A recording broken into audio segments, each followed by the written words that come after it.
አንድ ሰው ማይክሮሶፍት ኤክሴልን ከተማረ በኋላ ያለውን ዕውቀት ማረጋገጥ ሲፈልግ ወይም ደግሞ እንደ ሲኦሲ ባሉ ፈተናዎች የኤክሴል ዕውቀቱ መለካት ሲፈልግ በመጀመሪያ የሚሰጠውና የሚቀርብለት ፕሮጀክት ግሬድ ሪፖርት ነው። አሁን እዚህ ላይ የምታዩት ቪዲዮ ከዛሬ 4 ዓመት በፊት በሌላ ቻናል ለቅቄው ነበር። 100,000 በላይ እይታዎችን አግኝቷል። በጣም ብዙ ሰዎች የወደዱት ቪዲዮ ነው። ነገር ግን የዛ ቻናል ኮንቴንቶች ሌላ በመሆናቸው ምክንያት ከዛ በኋላ የማይክሮሶፍት ኤክሴል ትምህርቶችን አለቀኩም። አሁን ባላችሁበት በድሜክስ ኮምፒውተር ቻናል ግን ማይክሮሶፍት ኤክሴልን ከዜሮ ጀምሮ እስከ ኢንተርሚዲየት ልትማሩባቸው የምትችሉ ከ20 በላይ ክፍሎችን አዘጋጅቼ ለቅቄላችኋለሁ። ወደ ኋላ ተመልሳችሁ እያንዳንዱን ክፍሎች ማየት ትችላላችሁ። በተጨማሪም እውቀታችሁን ለመመዘን ፕሮጀክት መስራት ከፈለጋችሁ ደግሞ የዛሬውን የኤክሴል ግሬድ ሪፖርት መመልከት ትችላላችሁ። በሚቀጥሉ ተከታታይ ቪዲዮዎች ደግሞ ፔሮልን ወይም የደሞዝ አሰራርን ጨምሮ ሌሎች ፕሮጀክቶችን ይዤላችሁ ነው የምቀርበው። በዛሬው ቪዲዮ ግን በማይክሮሶፍት ኤክሴል ውስጥ የምናገኛቸውን እንደ ሰም፣ ሚን፣ ማክስ፣ አቨሬጅ እንደዚሁም ደግሞ ራንክን ጨምሮ ሎጂካል የሆነው ኢፍ ፈንክሽን የተካተቱበት ፕሮጀክት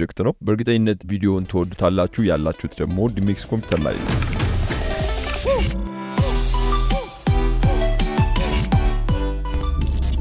ኤክሴል ላይ ግሬድ ሪፖርትን ከመስራታችሁ በፊት በመጀመሪያ ተማሪዎችንም ሆነ የውጤቱን ዝርዝሮች ሊያስቀምጥልን የሚችል አንድ ቴብል ያስፈልገናል። ለምሳሌ እዚህ ላይ የምታዩት ቴብል ለግሬድ ሪፖርት የሰራው ቴብል ነው። ምናልባት ሲኦሲ የምትፈተኑ ካላችሁ ግሬድ ሪፖርት ላይ ካሉት ፈንክሽኖች በተጨማሪ ልክ እንደዚህ በቀለማት እንደዚሁም በአቀማመጥ ማስተካከል አንዱ የፈተናው አካል ሊሆን ስለሚችል ፎርማቲንግን ወደኋላ ተመልሳችሁ መማር ትችላላችሁ። በዛሬው ቪዲዮ ግን ሂሳባዊ የሆኑ ትምህርቶችን ብቻ ስለሆነ የምንማረው ይህንን ቴብል ለመጠቀም እንሞክራለን። ግሬድ ሪፖርት ስትሰሩ ቴብላችሁ በብዙ ክፍሎች የተዋቀረ ሆኖ ልታገኙ ትችላላችሁ። የመጀመሪያ የሚሆነው የተማሪው መረጃ ነው። ተማሪው መረጃ በሚለው ክፍል ስር የመጀመሪያው ተራ ቁጥር ነው የሚሆነው። ተራ ቁጥር እንደ ተማሪዎቹ በአልፋቤት ሊሆን ይችላል ወይም ደግሞ በሌሎች የተራ ቁጥር አሰጣጥ መንገዶች አንድን ተማሪ ሊወክልልን የሚችል የምዝገባ ቁጥር ካልሆነም ደግሞ ክፍል ውስጥ ሊጠራበት የሚችል ብቸኛ ወይም ዩኒክ ቁጥር ይኖረዋል። ሁለተኛው ደግሞ የተማሪው ስም የምንለው ሲሆን በዚህ ውስጥ የተማሪው ስም፣ የአባቱ ስምና የአያቱ ስም ሊካተት ይችላል። ሶስተኛው ክፍል ደግሞ የተማሪዎቹ ጾታ ሲሆን ሴት የሆኑትን ሴት፣ ወንድ የሆኑትን ወንድ ብለን የምናስገባበት ነው። ከዚህ በተጨማሪም እንዳላቸው የመረጃ አይነት ለምሳሌ የተማሪው እድሜና ሌሎች ተማሪውን ሊገልጹ የሚችሉ መረጃዎች ሊገቡ ይችላሉ። ለዛሬው ምሳሌ ግን እነዚህ እንጠቀማለን። በሁለተኛው ግሩፕ ላይ ደግሞ የምናገኘው የትምህርቶቹን አይነት ነው። በዚህ ክፍል ላይ አንድ ተማሪ በአንድ ዓመት ውስጥ ሊወስዳቸው የሚችሉ የትምህርት አይነቶች የሚጠቀሱ ሲሆን ለምሳሌ ባዮሎጂ፣ ፊዚክስ፣ አምሃሪክ፣ እንግሊሽ፣ ስፖርት የተለያዩ የትምህርት አይነቶች እዚህ ላይ ሊጠቀሱ ይችላሉ። ስለዚህ በሚታየው መሰረት በአግድም ትምህርቶችን እንደረድራቸዋል። ሶስተኛው ግሩፕ ደግሞ ውጤት የምንለው ነው። ይህም እንደዚሁ አንድ ተማሪ በአንድ ዓመት ውስጥ በሁሉም ትምህርቶች ያመጣቸው ቶታል፣ አቨሬጅ እንደዚሁም ሌሎች ሰባዊ መገለጫዎች የሚቀመጡበት ክፍል ሲሆን በመጀመሪያ የምናገኘው ግን ቶታል የምንለውን ነው። ለምሳሌ አንድ ተማሪ 9 ትምህርቶች ቢሆን የወሰደው 9ኙ ትምህርቶች ተደምሮ የሚቀመጠው ውጤት ቶታል ብለን እንጠራዋለን። በመቀጠል ደግሞ አቨሬጅ የምናገኝ ሲሆን ተማሪው 9 ትምህርቶች ከወሰደ 9ኙ ትምህርቶች ተደምረው የሚገኘው ውጤት ለ9 ሲካፈል አቨሬጅ ይሰጠናል። ስለዚህ አቨሬጅ የሚለው ቦታ ላይ ደግሞ አሁን በጠቀስነው ካልኩሌሽን መሰረት ውጤቱን እናስቀምጣለን። ነገር ግን ኤክሴል ላይ ምን ማድረግ እንዳለበት እኛ እንነግረዋለን። ሂሳባዊ አሰራሮቹን ደግሞ ራሱ ይሰራልናል። በሶስተኛ ደረጃ የምናገኘው ግሬድ ሲሆን ግሬድ ላይ አንድ ተማሪ ካሉት የተማሪ ብዛቶች ውስጥ ስንተኛ እንደወጣ የሚነግረን ሲሆን ከዚህ በተጨማሪ ራንክና ሪማርክም ሊጨመሩ ይችላሉ። ይህንን በሶስተኛው ክፍል ላይ የምንመድበው ሲሆን አራተኛው ክፍል ደግሞ አንዳንድ ምሳሌዎች ላይ ላይኖር ይችላል። በተለይ ሲኦሲዎች ላይም ላይኖር ይችላል። አንዳንዶች ላይ ደግሞ ሊካተት ይችላል። ይሄም ቶታል፣ ሚንና ማክስን እንድትሰሩ ከስር ሊመጣ ይችላል። በዛሬ ቪዲዮ ግን እነዚህን ጨምረን ለማየት የምንሞክር ነው የሚሆነው። እነዚህ መረጃዎችን ካሟላችሁ በኋላ በቀጣይ ልታደርጉት የምትችሉት በዚህ ቴብል ስል መረጃዎቹን ማስገባት ነው። ሌላኛውና የመጨረሻው ደግሞ ግሬዲንግ ሲስተም ነው። ግሬዲንግ ሲስተም የምንለው አንድ ተማሪ ኤ የሚያመጣው ከ100 ስንት ሲያመጣ ነው፣ ኤፍ የሚያመጣው እስከ 100 ስንት ሲያመጣ ነው የሚለውን የምንገልጽበት ሲሆን አንዳንድ ግሬድ ሪፖርቶች ላይ የተማሪ ውጤት የሚገለጸው አንደኛ፣ ሁለተኛ፣ ሶስተኛ ወጥቷል በሚል ነው እንጂ ኤቢሲዲ በሚል የሚገለጽ ካልሆነ እዚህ ላይ ያለው ላይ ያስፈልጋችሁ ይችላል። ነገር ግን ሲኦሲዎችም ላይ ሆነ ኤክሴል ግሬድ ሪፖርት ፕራክቲሶች ላይ ይሄኛው ጥያቄ ስለሚካተት በዛሬው ቪዲዮ አብረን በኢፍ ፋንክሽን የምናየው ነው የሚሆነው። በመጨረሻም ቴብላችንን በዚህ መሰረት ካዘጋጀን በኋላ የሚቀርንና ተከታዩ ክፍል መረጃዎቹን ማስገባት ነው። መረጃዎቹን ከመጀመሪያው ክፍል ጀምረን ስናስገባ ተራ ቁጥር በሚለው ስር የተማሪዎቹን ተራ ቁጥር እናስቀምጣለን።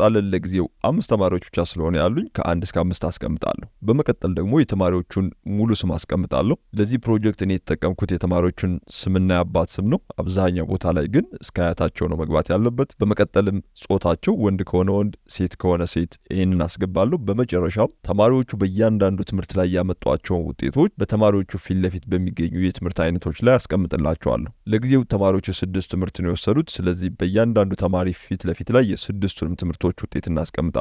ከዚህ በኋላ ያሉት ቶታል፣ አቨሬጅ፣ ራንክ እንደዚሁም ከስር የሚገኙት ሚንና ማክስ ፈንክሽኖችን ተጠቅመን እንደዚሁም ሂሳባዊ ካልኩሌሽኖችን አስገብተን የምንሰራቸው ስለሆኑ እንዳለ ባዶውን አስቀምጣቸዋለሁ። በመጨረሻም ቴብላችንን ከሰራን በኋላ እንደዚሁም ግሩፖቹን አስቀምጠን በግሩፖቹ ስር ደግሞ መረጃዎቻችንን ከሞላን በኋላ ቀጥታ ፎርሙላና ፋንክሽኖችን በመጠቀም ኤክሴል ፕሮጀክታችንን መስራት መጀመር እንችላለን። ይህንን ለማድረግን ሁሌም ቢሆን የምንጀምረው ከቶታል ነው።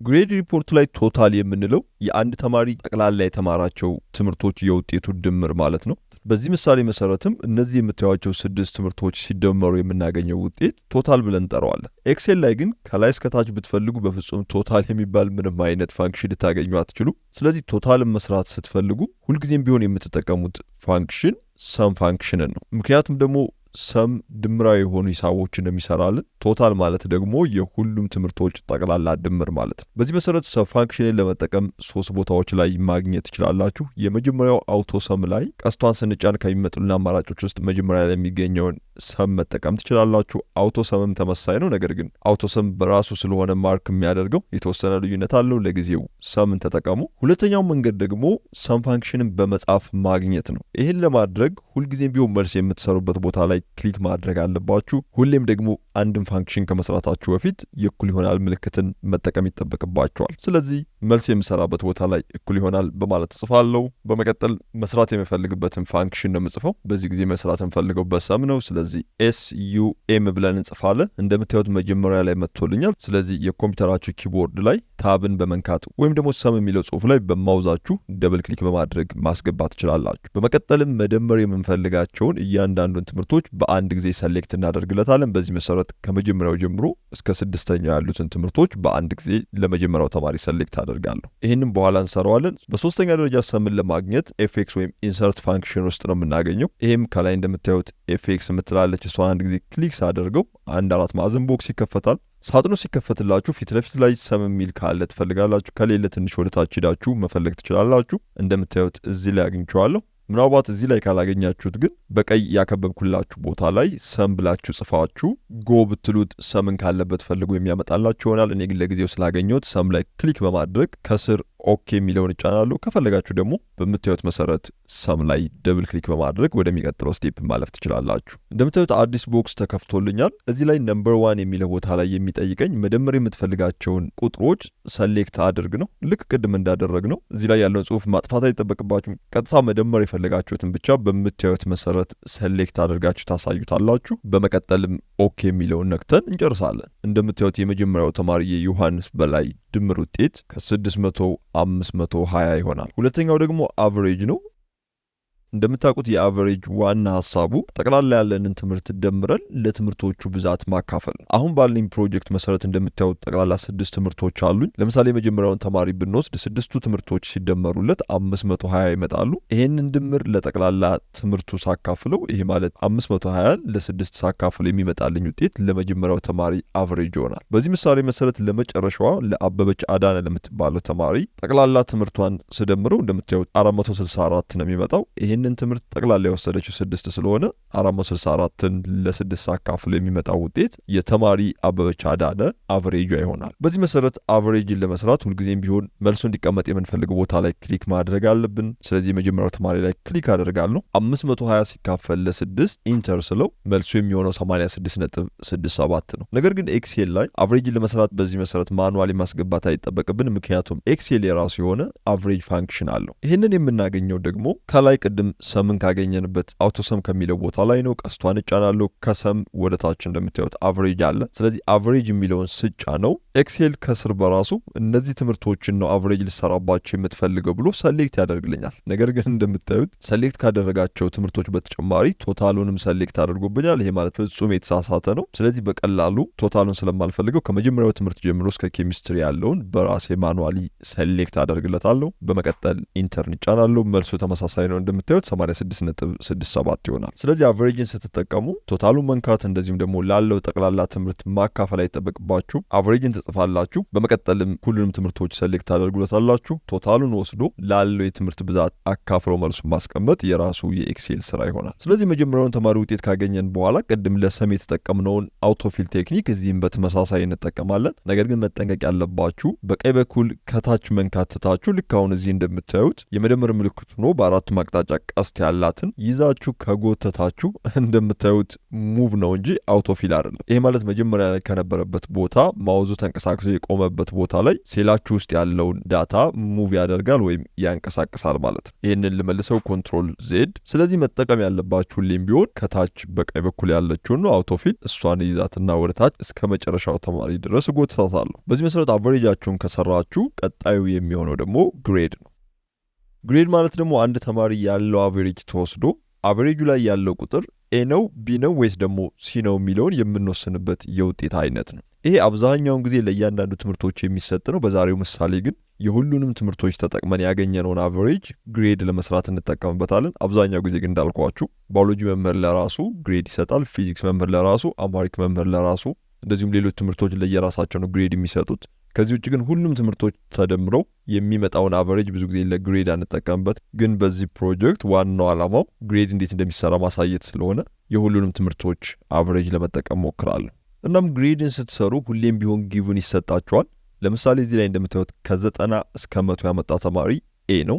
ከ80 እስከ 89.99 ያመጣ ተማሪ ቢ ነው። ከ60 እስከ 79.99 ያመጣ ደግሞ ሲ ነው እያለ በዚህ መሰረት ሊያስቀምጥላችሁ ይችላል። ምናልባት ደግሞ ለአንዳንዶቻችሁ እዚህኛው ላይ እንደምታዩት ከ90 በላይ ከሆነ ኤ፣ ከ90 እስከ 80 ቢ፣ እንደዚህም ደግሞ ከ80 እስከ 60 ከሆነ ሲ ብላችሁ አስቀምጡ የሚባሉ የተለያዩ አይነት ጊቭኖች ሊሰጣችሁ ይችላሉ።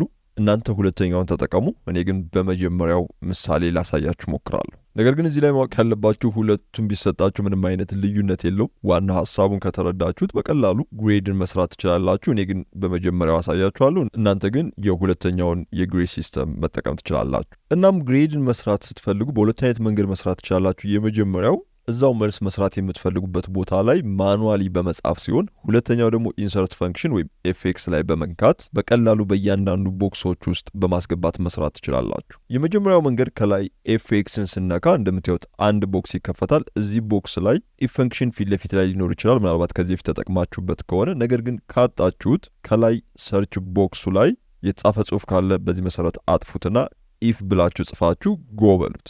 እንደምታዩት መጀመሪያ ላይ ሰርች አድርጎ ያመጣላችኋል። ኢፍ የሚለውን ደብል ክሊክ ማድረግ ትችላላችሁ፣ ወይም ኢፍ ላይ ክሊክ አድርጋችሁ ከስር ኦኬ ማለት ትችላላችሁ። ይህንን ላጥፋውና ደግሞ ሁለተኛውን መንገድ ላሳያችሁ። ሁለተኛው መንገድ ደግሞ መልስ መስራት የምንፈልግበት ቦታ ላይ ክሊክ በማድረግ እኩል ይሆናል እናስቀምጣለን። ሁልጊዜም ቢሆን ፈንክሽኖችን መጻፍ ስንፈልግ እኩል ይሆናልን መርሳት የለባችሁ። በመቀጠልም ኢፍ ብለን እንጽፋለን። ኢፍ ፈንክሽንን ሲያመጣለን ኪቦርዳችን ላይ ታብን በመንካት እናስገባዋለን። ሁልጊዜም ቢሆን ኢፍ ፈንክሽንን ስታስገቡ 3 ኢንፑቶች አስፈልጓቸዋል። የመጀመሪያው ሎጂካል ቴስት ነው። ሎጂካል ቴስት አንድ ነገር እውነት ወይም ደግሞ ውሸት ሊያስብሉ የሚችሉ ሎጂካል የሆኑ ሐሳቦችን የሚወክል ሲሆን ቫል ኢፍ ትሩ የምንለውና ሁለተኛው ደግሞ ከዚህ በፊት ሎጂክ ያልነው ወይም ደግሞ እውነት ውሸት እንዲሆን የሚያስብለው ነገር እውነት ሆኖ ከተገኘ የምንሰጠው መልስ ሲሆን ቫል ኢፍ ፎልስ የምንለውና ሶስተኛው ደግሞ መጀመሪያ ላይ ያለን እውነት ውሸት የሚያስብለው ነገር ውሸት ሆኖ ከተገኘ የምንሰጠው መልስ ነው። ይህንን እጅግ በጣም ቀላል በሆነ ምሳሌ ላሳያችሁ። እዚህ ላይ ከላይ እንደምታዩት 3 አይነት ኢንፑቶች አሉ። የመጀመሪያው ሎጂካል ቴስት ነው። ሁለተኛው ቫል ኢፍ ትሩ፣ ሶስተኛው ደግሞ ቫል ኢፍ ፎልስ ነው። የመጀመሪያውን ሎጂካል ቴስት የሚባለውን ወደ አማርኛ ለመቀየር ስንሞክር ለምዘና ማቅረብ የፈለግነው መረጃ ማለት ነው፣ ወይም ሎጂክ የምንለው ሲሆን ለምሳሌ 10 ይበልጣል ከ20 የሚል መረጃ ተሰጠን። አሁን ኤክሴል ምንድነው ያለው? ይሄ መረጃው ውሸት ከሆነ ውሸት ብላችሁ ጻፉ፣ እውነት ከሆነ ደግሞ እውነት ብላችሁ ጻፈዋል። በዚህ ጊዜ ሎጂካል ቴስት የምንለው ይሄ እውነትና ውሸት እንዲሆን የሚያደርገው መረጃ ስለሆነ 10 ይበልጣል ከ20 የሚባለው ሎጂካል ቴስት ይባላል። አሁን እናንተ ብትጠየቁ 10 ከ20 ይበልጣል ብትባሉ ልትሉ የምትችሉት ውሸት ነው፣ ምክንያቱም 10 ከ20 አይበልጥም ነው። ስለዚህ ውሸት ነው እውነት ነው እንድትሉ የሚያደርጋችሁ ዋናው ሐሳቡ ሎጂካል ቴስት ብለን እንጠራዋለን። ሁለተኛው ደግሞ ቫል ኢፍ ትሩ የምንለው ሲሆን ከዚህ በፊት የተሰጣችሁ ሎጂክ እውነቱ ነው ከተገኘ እዚህ ቦታ ላይ እንዲታይላችሁ የምትፈልጉት ጽሑፍ ሊሆን ይችላል፣ ወይም ደግሞ ሰርቶ እንዲያስቀምጥላችሁ የምትፈልጓቸው ኳልኩሌሽኖች ሊሆኑ ይችላሉ። በቫል ኢፍ ትሩ ቦታ ላይ ይቀመጣሉ። በተመሳሳይ ሶስተኛውና የመጨረሻው ቫል ኢፍ ፎልስ የሚለው ደግሞ የተሰጣችሁ ሎጂክ ወይም መረጃ ውሸት ሆኖ ከተገኘ እንዲታይ የምትፈልጉት ጽሑፍ ሊሆን ይችላል ወይም ደግሞ አባስቶ ቀንሶ ካልኩሌት አድርጎ ሊያሳያችሁ የምትፈልጓቸው ሂሳባዊ መረጃዎች እዚህ ቫል ኢፍ ፎልስ ምድብ ውስጥ የሚመደቡ ይሆናል። ይሄንን ደግሞ በቀላሉ ምሳሌ ላሳያችሁና ግሬድን አብረን የምንሰራ ይሆናል። እዚህ ላይ ቅድም ያስገባሁትን ኢፍ ላጥፋውና ወደ ታች አንድ ምሳሌ ላሳያችሁ። ስለዚህ እኩል ይሆናል ኢፍ በማለት እጽፋለሁ። ኪቦርድ ላይ ታብ በመንካት አስገባዋለሁ። በመቀጠል ከስር እንደምታዩት ሎጂካል ቴስት የሚላለ ይሄ ማለት አንድን ነገር ውሸትና እውነት ሊያስብሉ የሚችለው መረጃ ማለት ነው። እንደ ምሳሌ 3 ያንሳል ከ2 ብለን እንጻፍ። አሁን እዚህ ላይ ያስገባሁት መረጃ ሁላችሁም ያለ ኤክሴል እርዳታ በቀላሉ መልሱን ማወቅ ትችላላችሁ። ምክንያቱም 3 ከ2 ስለማያንስ ውጤቱ ፎልስ እንደሆነ ወይም ደግሞ ውሸት እንደሆነ ታውቃላችሁ። ነገር ግን በጣም ኮምፕሊኬትድ የሆነና ለብዙ ሰዎች የሚሰራ መረጃ ሲሆን ግን የኤክሴል እርዳታ ያስፈልጋችኋል። ነገር ግን ለአሁኑ ምሳሌ በጣም ቀለል ለማድረግ 3 ያንሳል ከ2 የሚለውን እንጠቀም። ለምሳሌ መልሱን አታውቁትም ብለን እናስብና 3 ከ2 ያንሳል ወይስ አያንስም ብለን ኤክሴልን ስንጠይቀው ኤክሴል ምን ብሎ ይመልስልናል? 3 ከ2 የሚያንስ ከሆነ ምን ብዬ ልንገራችሁ? ያንሳል ልበላችሁ ወይስ ደግሞ ውሸት ነው ልበላችሁ? ትክክል አይደላችሁም ልበላችሁ? በምን አይነት ቋንቋ ልንገራችሁ የሚል ሐሳብ ይሰጠናል። ስለዚህ እነዚህን ሐሳቦች በሁለት እንከፍላቸዋለን። አንዱ የጠየቅነው ጥያቄ እውነት ሆኖ ከተገኘ እንዲመልስልን የምንፈልገው ጥያቄ ሲሆን፣ ሁለተኛው ደግሞ የሰጠነው መረጃ ውሸት ሆኖ ከተገኘ እንዲያሳየን ወይም ደግሞ እንዲመልስልን የምንፈልገው መልስ እኛንን የምንሰጠው። ስለዚህ 3 ከ2 ያንሳል። ይሄ ሎጂካል ቴስቱ ነው። እንደምታዩት ግን ከስር ሎጂካል ቴስት የምትለው እስካሁን ቦልድ ናት ወይም አልጠፋችም። ስለዚህ ወደ ቀጣዩ መረጃ ለማለፍ ኮማ ስጠቀም እንደምታዩት ቫል ኢፍ ትሩ የሚለው ይበራል። ስለዚህ 3 ከ2 ያንሳል የሚለው እውነት ከሆነ ወይም ደግሞ ቫል ኢፍ ትሩ ከሆነ ምን ብዬ ላሳያችሁ ነው የሚለው። እኛ እውነት ብሎ እንዲያሳየን ነው የምንፈልገው ለዚህ ምሳሌ። ስለዚህ እውነት ብለን እንጽፋለን። ነገር ግን ኤክሴል ላይ ሁልጊዜም ቢሆን ፈንክሽኖች ውስጥ ጽሑፍ መጻፍ ስንፈልግ ደብል ኮቴሽን እንጠቀማለን። ደብል ኮቴሽን እውነት፣ ደብል ኮቴሽን እንዘጋለን። አሁን ጨርሰናል። በመቀጠል ኮማ በማድረግ ወደ ቀጣዩ አልፋለሁ። እንደምታዩት ኮማ ሳደርግ ቫል ኢፍ ፎልስ ውሸት ከሆነስ ምን የሚል ጽሑፍ ላሳይ ወይም ደግሞ ምን አይነት ሂሳባዊ አሰራሮችን ሰርች ላሳይ የሚል ነው። በዚህ ጊዜ እኔ እንዲያሳየኝ የምፈልገው ፎልስ ወይም ደግሞ ሐሰት ስለሆነ ደብል ኮቴሽን ውሸት የሚል እጽፍለታለሁ። ደብል ኮቴሽኑን እዘጋለሁ። በመቀጠል እዚህ ላይ እንደምታዩት አንድ ብራኬት ተከፍታለች። ይችን ብራኬት መጨረሻ ላይ እዘጋለሁ። ሁልጊዜም ቢሆን የተከፈተ ብራኬት ኤክሴል ላይ መዘገት ስላለበት ማለት ነው። በመጨረሻም ኢንተር ስጫ እንደምታዩት መልሱ ውሸት ይሆናል። ለዚህ ምክንያቱ ደግሞ ማይክሮሶፍት ኤክሴል ውሸት ያለበት ምክንያት 3 ከ2 ይበልጣል እንጂ አያንስም የሚለውን ኤክሴል በራሱ ጊዜ ያውቀዋል። በዚህ ምሳሌ መሰረት ዋናውን ግሬዳችንን ለመስራት እንሞክር። ትንሽ ከፍ አደርገዋለሁ። ስለዚህ ግሬድን ለመስራት ሁልጊዜም ቢሆን የምንጠቀመው አቨሬጅ ነው። ምክንያቱም ከስር እንደምታዩት ከ90 እስከ 100 ያመጣ ተማሪ ኤ ነው ውጤቱ።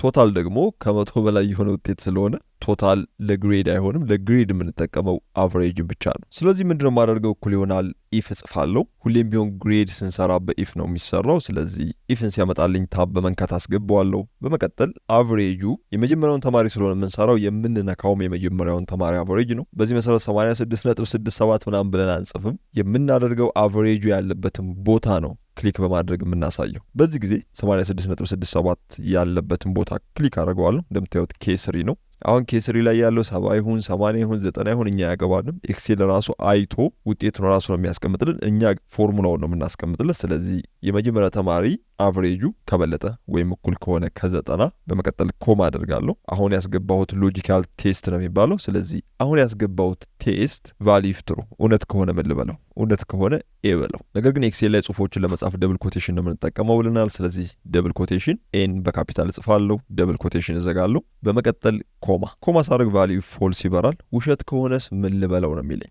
ውሸት ከሆነ ቢ በለው አንል። ምክንያቱም አሁን ውሸት ከሆነ ቢ በለው ካልን ኢፍ ፈንክሽን አለቀ ማለት ነው። ከዚህ በኋላ ምንም ነገር መጠቀም አንችልም። ነገር ግን እዚህ ላይ እንደምታዩት ኤቢሲ እስከ ኤፍ ድረስ ነው ያለን። በጠቅላላው 5 ፋንክሽኖች ነው ያሉን። ይሄ ማለት 5ቱም ፋንክሽኖች እስከሚያልቁ ድረስ ኢፍን ደጋግመን እንጠቀማለን ማለት ነው። ስለዚህ ቫል ኢፍ ፎልስ ላይ ውሸት ከሆነ ምን ልበለው ሲለን ውሸት ከሆነ እንደ አዲስ አቨሬጁን ደግመ ተመልከተው እንለዋለን። ይሄን ለማድረግ ቫል ኢፍ ፎልስ ላይ እዛው እያለን ኢፍ ድጋሚ እናስገባለን ማለት ነው። ስለዚህ የሚጠበቅብኝ ኢፍ እጽፋለሁ። እንደምታዩት ከስራ ምትወልኛል። ታብን በመንካት አስገባለሁ። አሁንም ተመሳሳይ የሆነ ስራ ነው የምሰራው። ይህንኑ ነው የምንደጋግመው። ስለዚህ የመጀመሪያው ተማሪ አቨሬጅ፣ እዚህ ላይ ብዙዎች የሚሰሩ ስህተት የመጀመሪያዋን ኢፍ ይሰሩና ሁለተኛው ኢፍ ላይ የሁለተኛውን ተማሪ አቨሬጅ ነው የሚነኩት። ነገር ግን ጥያቄው ተጀምሮ እስከሚያልቅ ድረስ የመጀመሪያው ተማሪ ኢፍ ነው መነካት ያለበት። ስለዚህ አሁንም የመጀመሪያው ተማሪ አቨሬጅ ወይም ኬስሪ ከበለጠ ወይም ደግሞ እኩል ከሆነ እንደምታዩት ቢ ላይ ያለው 80 ስለሆነ ከ80 ለዋለሁ። ይህ ማለት አቨሬጁ ከ80 የሚበልጥ ወይም ደግሞ እኩል የሚሆን ከሆነ ሎጂኩን ጨረስኩ፣ ኮማ አደርጋለሁ። ቫል ኢፍ ትሩ። አሁን ያስገባኸው ሎጂክ እውነት ከሆነ ምን ልበለው? ከ80 ከበለጠ ወይም ደግሞ እኩል ከሆነ ቢ በለው። ስለዚህ ደብል ኮቴሽን ቢ ጽፋለሁ፣ ኮቴሽኑን እዘጋለሁ፣ ኮማ ሳደርግ ደግሞ እንደምታዩት ቫሊዩ ፎልስ በርቷል። ቫሊዩ ፎልስ ውሸት ከሆነ ምን ልበለው? አሁን ገና ላለቁም መስፈርቶቻችን። ስለዚህ አሁንም በድጋሚ ቫሊዩ ፎልስ ላይ አደርገውና ኢፍን አስገባለሁ። ኢፍ ታብን በመንካት አስገባዋለሁ። አሁን ደግሞ ሶስተኛውን ልሰራ ነው። ኬስሪ ወይም ደግሞ የመጀመሪያው ተማሪ አቨሬጁ ከ60 ከበለጠ ወይም እኩል ከሆነ ምን ልበለው? ኮማ አደርጋለሁ። ቫሊዩ ትሩ እውነት ከሆነ ምን ላደርገው? ደብል ኮቴሽን ሲ ኮቴሽኑን እዘጋለሁ። ኮማ አደርግና ቫሊዩ ፎልስ ሲበራልኝ ይሄ ማለት ውሸት ከሆነ እያለኝ ነው። ውሸት ከሆነ አሁንም ገና ስላልጨረስኩ አሁንም ኢፍ አስገባለሁ። ኢፍን ታብ በመንካት አስገባዋለሁ። በመቀጠልም አቨሬጁ ወይም ኬስሪ ከበለጠ ወይም እኩል ከሆነ ከ50 ኮማ አደርጋለሁ። ቫሊዩ ትሩ ሲበራልኝ፣ ስለዚህ ደብል ኮቴሽን ዲ ጽፋለሁ፣ ኮቴሽኑን እዘጋለሁ፣ ኮማ አደርጋለሁ። በመጨረሻም የሚቀረን አንድ ፈንክሽን ነው። ስለዚህ ቫሊዩ ፎልስ የሚለው ቦታ ላይ ቀጥታ ኤፍ ማስገባት እንችላለን። ይሄ ማለት ኤ መሆኑን መጀመሪያ ቼክ ያደርጋል፣ በመቀጠል ቢ መሆኑን ቼክ ያደርጋል፣ በመቀጠል ሲ፣ ከዛም ዲ ይሆንና ይሄ ሁሉም ሞክሮ ካጣ ኤፍን ያስቀምጣል ማለት ነው። ነገር ግን እዚህ ላይ ያለው ሀሳብ እንዳይወሳሰብባችሁ ለኤፍም ራሱን የቻለ አንድ ኢፍ ማስገባት ስለምንችል ቫሊዩ ፎልስ የሚለው ቦታ ላይ አዲስ ኢፍ እናስገባለን። ታብን ነክተን ለኤፍም አዲስ እንሰራለታለን። በመቀጠል አቨሬጁ ኬስሪ ከ50 ካነሰ ምን ልበለው? እውነት ከሆነ ኮማ አደርግና ቫሊዩ ትሩ የሚለው ቦታ ላይ ደብል ኮቴሽን ኤፍ ደብል ኮቴሽን በማድረግ እዘጋለታለሁ። በግራ በኩል ያለው 50 እና ይሄኛው 50 ልዩነቱ ምንድን ነው? በግራ በኩል ያለው የዲ 50 ከሆነና ከ50 በላይ ከሆነ ሲሆን የኤፍ 50 ግን ከ50 በታች ነው። ያ ማለት 49ን ጨምሮ 48፣ 47 እና ከዛ በታች የሆነ ውጤት ሲያመጣ ኤፍ ይሆናል ማለት ነው። ኦኬ ከስር ያለውን ከ50 ከበለጠ ነው ያልኩት። ከ50 የሚያንስ ብላችሁ አስተካክሉት። ስለዚህ አሁን ጨርሻለሁ ማለት ነው። ቫሊዩ ፎልስ እሱም ባለበት መተው እችላለሁ። የመጨረሻ ስራ የሚሆነው ብራኬቶቹን መዝጋት ነው። ስለዚህ ቆጥራለሁ 1 2 3 4 5 እነዚህም ብራኬቶች የተከፈቱትን መጨረሻ ላይ በቆጠርኩት ልክ እዘጋቸውና ኢንተር እጫናለሁ። እንደምታዩት የመጀመሪያው ተማሪ ውጤት ቢ ነው። ከዚህ በኋላ ቅድም በቶታልና በአቨሬጅ ላይ እንዳየ ነው የመጀመሪያውን ተማሪ አውቶፊል ይዘን ወደ ታችን ለሁሉም ተማሪዎች እንስብላቸዋለን። በዚህ መሰረት ሁለተኛው ተማሪ ሲ፣ ሶስተኛው ሲ፣ አራተኛው ዲ እንደዚሁም አምስተኛው ተማሪ ሲ ይሆናል ግሬዳቸው። እዚህ ውስጥ ኤግሬድ ያመጣ ተማሪ የሌለበት ምክንያት አቨሬጁ ከ90 በላይ ያመጣ ተማሪ ስለሌለ ነው። ለምሳሌ መጨረሻውን ተማሪ ማኑዋሊ 95 ብሰጠው እንደምታዩት ግሬዱ አቨሬጁን ስለሆነ የሚጠቀመው ከሲ ወደ ኤ ይቀየራል። ነገር ግን መቀየር አልፈልግም። ስለዚህ ኮንትሮል ዜድ መልሰዋለሁ። በዚህ አጋጣሚ ኢፍ ፈንክሽንን በተብራራ ሁኔታ ማየት ከፈለጋችሁ እዚህ ስክሪኑ ላይ ያስቀመጥኩላችሁን 2 ቪዲዮ ሰርቻለሁ። የመጀመሪያው ቪዲዮ ኢፍ ፈንክሽን ለጀማሪዎች ሲሆን እጅግ በጣም ቀላል በሆነ መንገድ የተለያዩ ምሳሌዎችን ተጠቅሜ አቅልዬን የሰራውላችሁ። ከዛ ደግሞ ኢፍ ፈንክሽን አድቫንስድ በሆነ ደግሞ ሁለተኛ ክፍል ሰርችላችኋለሁ። ይህም ፈንክሽን ከኦር እና ከኤንድ ጋር አንድ ላይ ሲመጣ በኒስትድ ፈንክሽን እንዴት ነው መሰራት የሚችለው የሚለውን እስከ አድቫንስድ መማር ትችላላችሁ። ቪዲዮዎቹን ድሜክስ ኮምፒውተር ላይ ማግኘት ትችላላችሁ። በዚህ አጋጣሚ ከታች የተሳሳትኳትን ግሬተር ዛን ያልኳትን ሌዛን እቀይራታለሁ ወደ ራንክ ከማለፍ በፊት። ግሬድ ሪፖርት ላይ ራንክ የምንለው ደግሞ አንድ ተማሪ ክላስ ውስጥ ካሉ ወይም ተማሪው ጋር ከሚማሩ ተማሪዎች ውጤት አንጻር ስንተኛ እንደወጣ በቁጥር የምንገልጽበት ነው። ይህም ማለት ለምሳሌ በአንድ ክላስ ውስጥ 30 ተማሪዎች ቢኖሩ የመጀመሪያው ተማሪ ከ30ዎቹ ተማሪዎች ጋር ተወዳድሮ ስንተኛ እንደወጣ በቁጥር የምናስቀምጥበትን ቦታ ራንክ ብለን እንጠራዋለን። ስለዚህ ራንክን ለመስራት ቶታልንም እንደዚሁ አቨሬጅንም መጠቀም እንችላለን። ሁለቱን ብትጠቀሙ ችግር የለውም። ምክንያቱም ቶታልን ብትጠቀሙ ከፍተኛ ውጤት ያለው ተማሪ አንደኛ መውጣቱ አይቀርም። አቨሬጅንም ብትጠቀሙ ከፍተኛ አቨሬጅ ያለው ተማሪ አንደኛ መውጣቱ አይቀርም። ነገር ግን እንደኔ ከጠየቃችሁኝ ከዚህ በፊት ግሬድን ሰርተናል። ግሬድን ስንሰራ ደግሞ አቨሬጅን የተጠቀምነው። ስለዚህ ለግሬድ አቨሬጅን፣ ለራንክ ደግሞ ቶታልን ከመጠቀም ለሁለቱም አቨሬጅን ብትጠቀሙ ለሌላ ጊዜ ለማስታወስ ያግዛችኋል። እኔ በዚህ ምሳሌ አቨሬጅን እጠቀማለሁ። ስለዚህ መልስ መስራት የፈለግንበት ቦታ ላይ በማውዛችን ክሊክ እናደርጋለን። ሁሌም ቢሆን ካልኩሌሽኖችን ስንሰራ የመጀመሪያው ተማሪ ላይ ነው የምንሰራው። ከዛም በመጎተት ነው ለሌሎቹ የምናጋራው። ስለዚህ የመጀመሪያው ተማሪ ላይ ክሊክ በማድረግ እኩል ይሆናል። በመቀጠልም ራንክ ብዬ ጽፋለሁ። እንደምታዩት ራንክ የሚገኘው 3ኛ ላይ ነው። ስለዚህ በኪቦርዳችሁ ዳውን አሮውን ወደ ታች በመጫን 3ኛ ላይ መሄድ ትችላላችሁ። በመቀጠልም ታብን ኪቦርዳችሁ ላይ መንካት ትችላላችሁ። ከፈለጋችሁ ደግሞ በማውዛችሁ ራንክ ላይ በመሄድ ደብል ክሊክ በማድረግ ማስገባት ትችላላችሁ። በዚህ ጊዜ እንደምታዩት እንደምታዩት ራንክ ገብቷል። ከራንክ ስር 3 ሴክሽኖች አሉ። የመጀመሪያው ነምበር ነው፣ ሁለተኛው ሪፍ፣ ሶስተኛው ደግሞ ኦርደር ነው። ከዚህ በፊት እንዳልነው ደግሞ ሁሌም ቢሆን የምንሰራው የበራው ነው። ስለዚህ መጀመሪያ ላይ የምንሰራው ነምበርን ይሆናል። መጀመሪያ ላይ ያለው ነምበር የሚለው ቶታልን ከሆነ የምትጠቀሙት የተማሪውን ቶታል፣ አቨሬጅ ለሚጠቀም ሰው ደግሞ የተማሪውን አቨሬጅ ማለት። በዚህ ጊዜ እኔ የምጠቀመው አቨሬጅ ስለሆነ የመጀመሪያውን ተማሪ አቨሬጅ ክሊክ አደርግለታለሁ። እንደምታዩት ኬ3 ነው። ስለዚህ አሁን በሰራሁት ምሳሌ መሰረት ራንክ ማለት የመጀመሪያው ተማሪ ወይም ደግሞ 86.67 ውጤት እዚህ ጋር ከምታዩቸው ከአምስቱ ተማሪዎች ጋር ይወዳደርና 86.67 አንደኛ ላይ ከሆነ የሚገኘው የተማሪው ራንክ አንደኛ ይሆናል። 86.67 ከአምስቱ ጋር ተወዳድሮ ለምሳሌ መጨረሻ ከሆነ የሚገኘው ተማሪው አምስተኛ ይወጣል። እንደዚሁም የተማሪው አቨሬጅ ሁለተኛ ላይ የሚገኝ ከሆነ የተማሪው ራንክ ሁለተኛ ሆኖ ይቀመጣል ማለት። ስለዚህ ራንክን ስንሰሩ ይህንን ሀሳብ ይዛችሁ ነው የምትሰሩት። ለመጀመሪያው ተማሪ አቨሬጅን ክሊክ አድርጌለታለሁ። በመቀጠል ሪፍን ነው የምሰራው። ሪፍን ለመስራት ሁሌም እንደምለው አንዱን ሰርታችሁ ስጨርሱ ኮማ በማድረግ ወደሚቀጥለው ታልፋላችሁ። በዚህ ጊዜ ሪፍ በርቶልኛል።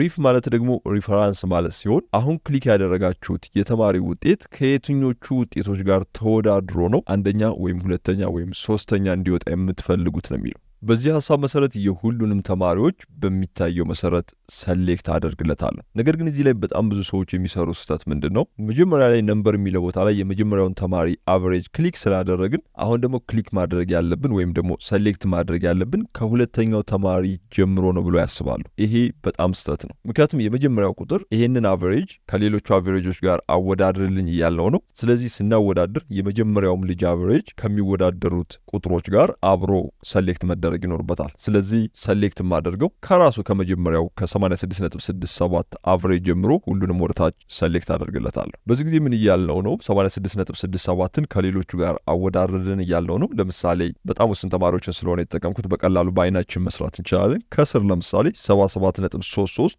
ከ86 አይበልጥም፣ 55ም እንደዚሁ ከ86 አይበልጥም፣ 65ም አይበልጥም፣ በመጨረሻም 68 አይበልጥም። ስለዚህ የመጀመሪያው ተማሪ 86.67 ያመጣው ካሉት ተማሪዎች ውስጥ አንደኛ እንደሚወጣ በአይናችን መለየት እንችላለን። ነገር ግን በአንድ ክላስ ውስጥ እንደሚታወቀው ከ20 እና ከ30 በላይ ተማሪዎች አሉ። ስለዚህ እያንዳንዱ ተማሪ በአይናችን ስለማንሰራ ኤክሴል ይህንን በራሱ ኳልኩሌት አድርጎ ይሰራልናል። ነገር ግን ለዚህ ምሳሌ በአይናችን እንኳ ስናየው የመጀመሪያው ተማሪ አንደኛ እንደወጣ በቀላሉ ማወቅ እንችላለን። በመቀጠል ኮማ አደርጋለሁ። ኮማ ሳድርገው ወደ ሶስተኛው አማራጭ አልፍልኛ ወይም ኦርደር ወደሚለው። ኦርደር ላይ ሁለት አማራጮች ይመጣሉ። የመጀመሪያው አሴንዲንግ ነው፣ ሁለተኛው ዲሴንዲንግ ነው። ይህንን እጅግ በጣም ቀላል በሆነ ምሳሌ አሳይቻችሁ ወደ ፕሮጀክቱ መለሳለሁ። እዚህ ላይ እንደምታዩት በቅድሙ ፕሮጀክት ላይ ያሉ ስሞችን የተጠቀምኩት ዮሐንስ፣ አስቴር፣ ሚኪያስ፣ አንተነህ እንደዚሁም አበበች የሚባሉ ደረጃቸው ደግሞ አራተኛ፣ ሁለተኛ፣ አምስተኛ፣ አንደኛና ሶስተኛ ነው። እናም የመጀመሪያው የዮሐንስ በላይን ውጤት ስናየው እንደምታዩት አራተኛ ነው የወጣው። ነገር ግን ደረጃ የሚለው ቦታ ላይ በመሄድ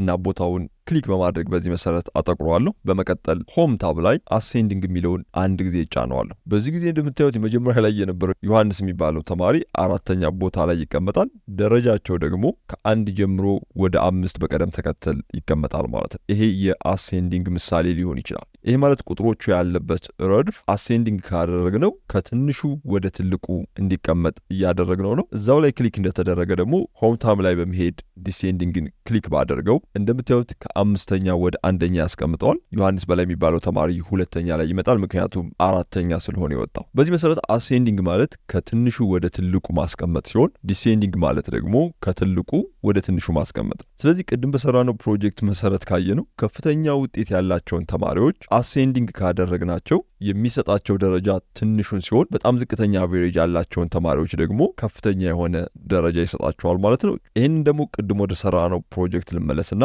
ግልጽ በሆነ መንገድ ላሳያችሁ።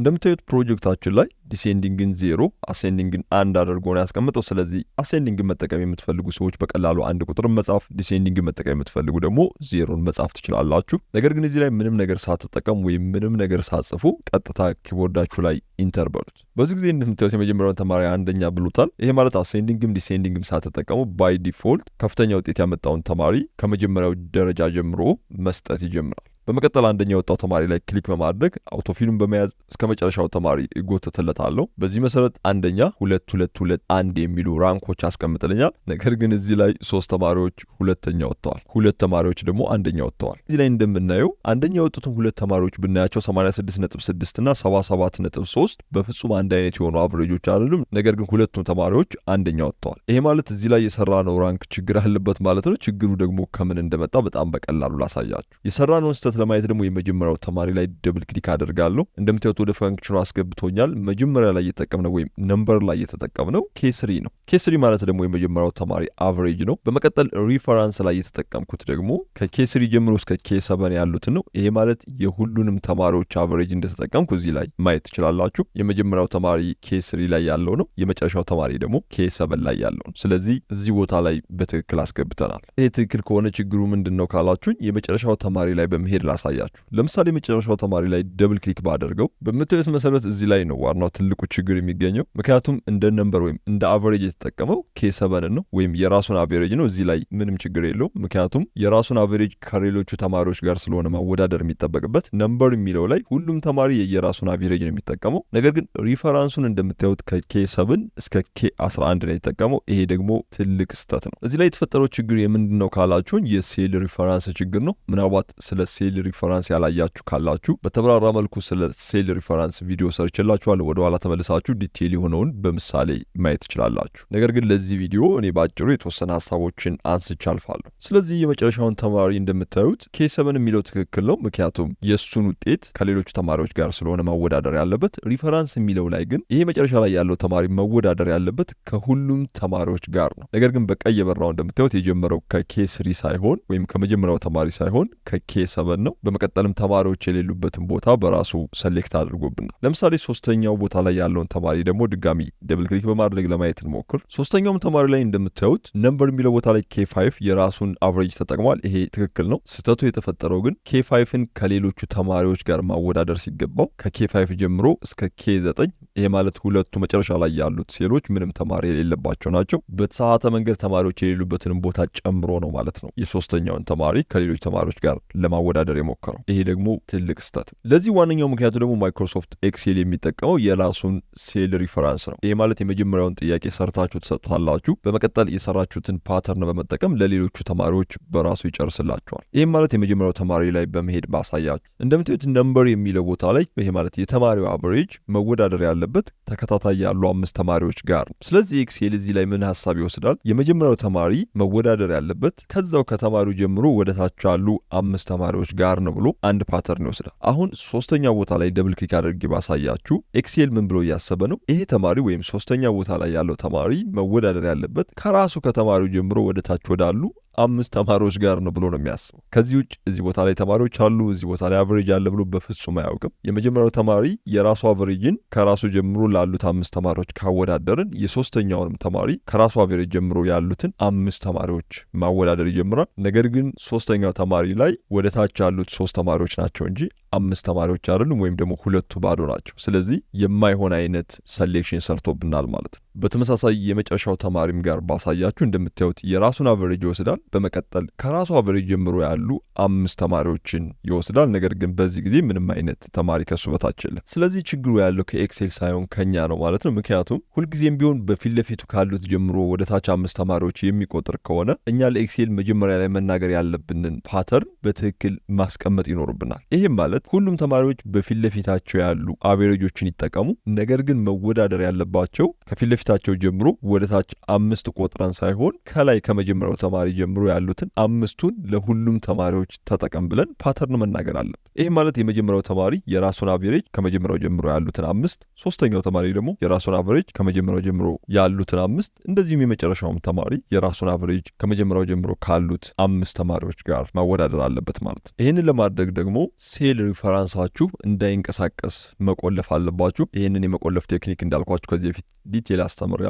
ነገር ግን እንዴት እንደሚቆለፍ ለማሳየት ሁልጊዜም ቢሆን የተሳሳታችኋቸው ነገሮች ካሉ ማስተካከል ያለባችሁ መጀመሪያ የሰራችሁበት ሴል ላይ በመሄድ ስለሆነ የመጀመሪያው ተማሪ ላይ ሄዳለሁ። ደብል ክሊክ በማድረግ ገባለሁ። እየወረደ ያስቸገረኝ እንደምታዩት ይሄኛው ቀዩ ነው። ይሄ ማለት ሶስተኛው ላይ ደብል ክሊክ በማድረግ ባሳያችሁ K5 ላይ ያለው ቀዩ ከላይ መቆለፍ የነበረበት K3 ሲሆን ከስር ያለው ደግሞ አሁን K9 ላይ ያለው ቀይ ደግሞ መቆለፍ የነበረበት K7 ላይ ነው። ስለዚህ መጀመሪያ ላይ ሄዳለሁ። K3 ላይ ክሊክ አደርጋለሁ። መጀመሪያም መሀልም መጨረሻም ላይ የፈለጋችሁበት ቦታ ላይ ማድረግ ትችላላችሁ። ክሊክ ካደረጋችሁ በኋላ ኪቦርዳችሁ ላይ F4ን ትጫናላችሁ። ይሄ ማለት መቆለፍ ማለት። F4ን ስትጫኑ ወይም ስትቆልፉ ከኬ ከፊት ለፊት እንደዚሁም ደግሞ ከ3 ከፊት ለፊት $2 ሳይኖች ይቀመጣሉ። ይሄ ማለት ኬንም ስሪንም ኮለመኑንም ሮውንም እንደቆለፋችሁት በዚህ ማወቅ ትችላላችሁ። ይህንን በሾርትከት መጠቀም ለማትፈልጉ ድጋሚ ላጥፋውና በሌላ መንገድ ላሳያችሁ። እንዳልኳችሁ ማውስ ከርሰሯን መሀል ላይ ማድረግ ትችላላችሁ፣ መጨረሻ ላይ ማድረግ ትችላላችሁ፣ ወይም ደግሞ መጀመሪያ ላይ ማድረግ ትችላላችሁ። ብዙ ጊዜ እንዲቀላችሁና እንዳትሳሳቱ ግን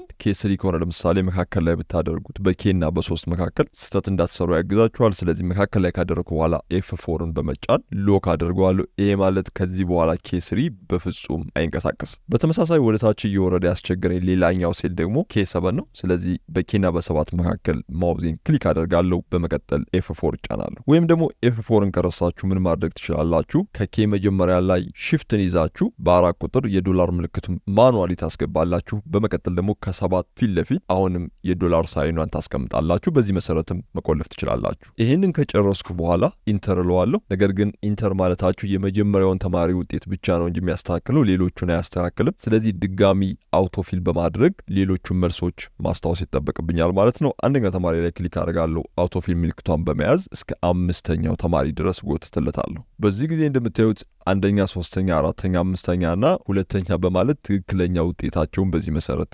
ያስቀምጥልኛል ማለት ነው። ስለዚህ በዚህ መሰረት ራንካችሁን መስራት ትችላላችሁ።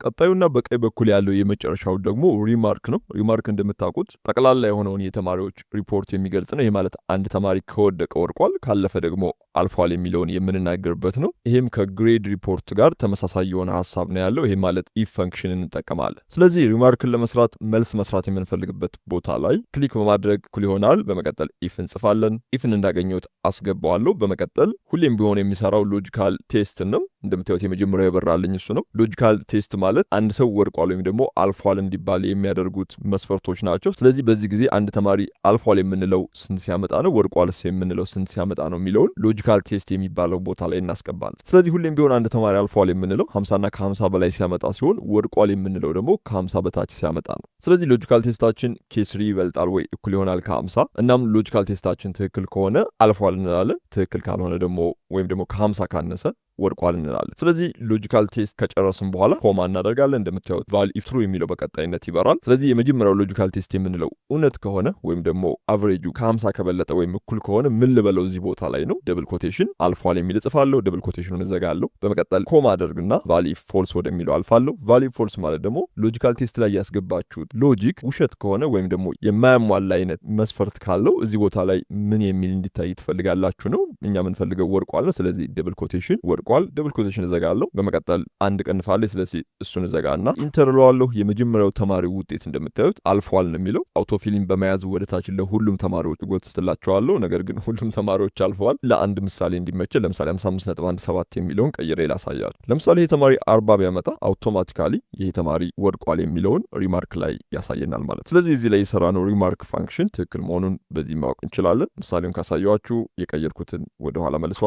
ኮንትሮል ዜድ። ሌላኛውና የመጨረሻው የሚሆነው እዚህ መጨረሻ ላይ የምናያቸው ከታች ቶታል ሚን እና ማክስ ናቸው። ቅድም እንዳልኳችሁ እዚህ ላይ የምታገኟቸውን ቶታል ሚን ማክስ ሁሉም ግሬድ ሪፖርት ላይ ላታገኟቸው ትችላላችሁ። ነገር ግን ሚን ማክስን በተለያየ አይነት ምሳሌዎች ግሬድ ሪፖርት ላይ ሊካተቱ ስለሚችሉ ብትጠቀሟቸው መልካም ነው በሚል ነው ያስገባዋቸው። ስለዚህ መጀመሪያ ላይ የምንሰራው ቶታልን ይሆናል። እዚህ ላይ ያለው ቶታል ከዚህ በፊት ከሰራነው ቶታል ጋር አንድ አይነት የሆነ ሀሳብ ነው ያለው። የሚለዩት የምናስገባቸው ሴሎች ናቸው። ስለዚህ ቶታልን ለመስራት መልስ መስራት የምንፈልግበት ቦታ ላይ ክሊክ አደርጋለሁ። በመቀጠል ኢንሰርት ፈንክሽን ፋንክሽን ውስጥ ከሚመጡ ዝርዝሮች ውስጥ ሰምን እመርጣለሁ። ምናልባት ሰም ከሌለ ከላይ ሰርች ማድረጊያ ቦታ ላይ ጽሁፉን አጥፍታችሁ ሰም ብላችሁ ጽፋችሁ ጎ ብትሉት ሰምን መጀመሪያ ላይ ያመጣላችኋል። ነገር ግን እኔ ከዚህ በፊት ተጠቅሜው ስለነበር ወደ መጀመሪያ ላይ አግኝቼዋለሁ። ቢሆንም ሰርች ያደረግኩትን ከስር ኦኬ በማለት አስገባዋለሁ። ነምበር 1 ላይ ወይም መደመር የምፈልጋቸውን ቁጥሮች አሳየዋለሁ። በዚህ ጊዜ መደመር የምፈልገው የባዮሎጂን ውጤት ነው። ስለዚህ ባዮሎጂዎችን በሙሉ ሰሌክት አደርጋቸዋለሁ። በመቀጠል ከስር ኦኬ የሚለውን እጫናለሁ። በመጨረሻም የአንዱን ትምህርት ከሰራን በኋላ አውቶፊልን በመያዝ